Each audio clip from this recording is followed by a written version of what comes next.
Now to Sweden's election, where a right-wing bloc have a razor-thin lead over the left-leaning governing coalition, as almost 95% of votes have been counted. Sweden's Social Democratic Prime Minister Magdalena Andersson says the result is still too close to call. The leader of the Conservatives says the result is unlikely to be known until Wednesday. If the Conservative bloc wins, the anti-immigration Sweden Democrats could become part of government for the first time. Well, DW's Alexandra von Namen is in the Swedish capital, Stockholm. Welcome, Alexandra. It's been a nail-biting night for Swedes. Who looks likely to lead this next government?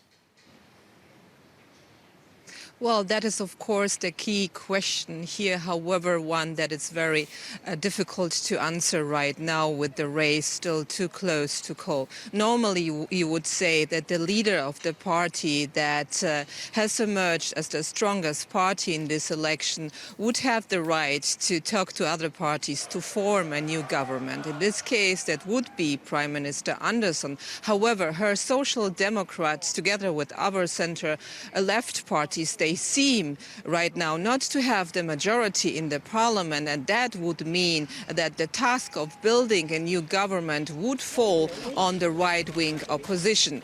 And then we have to say that when we look at the rise of the Sweden Democrats, they are not likely, as the second largest party, to nominate the prime minister, but they could have a seat in the government. But all of that, shows you how difficult it will be to form a new government in Sweden. Right. And Sweden's a country often viewed from the outside as a haven of tolerance, which seems at odds with an apparent surge in support for the anti-immigration Sweden Democrats.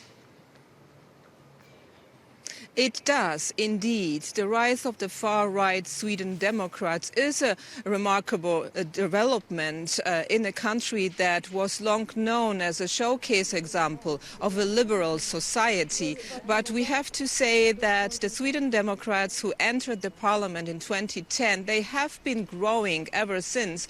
And this time it seems that they were able to tap into the social mood in Sweden, with many Swedes saying that they are not ready anymore to bear the cost for the country's generous refugee policies. They want the government to crack down on crime. The country has seen a rise in gang violence recently. So all those topics played into the hands of the far-right Sweden Democrats.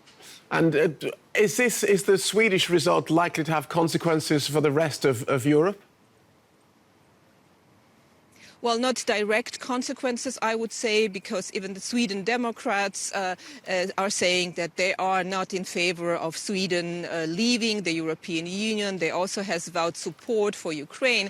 However, we have to say that the fact that it's going to be a tough task to build a new government here is not good news for Europe, because, of course, Europe now is facing the energy crisis. Europe wants to show a united front when dealing with Russia. So what Europe needs is a stable government in Sweden. Thank you for that, Alexandra. Alexandra von Namen in Stockholm.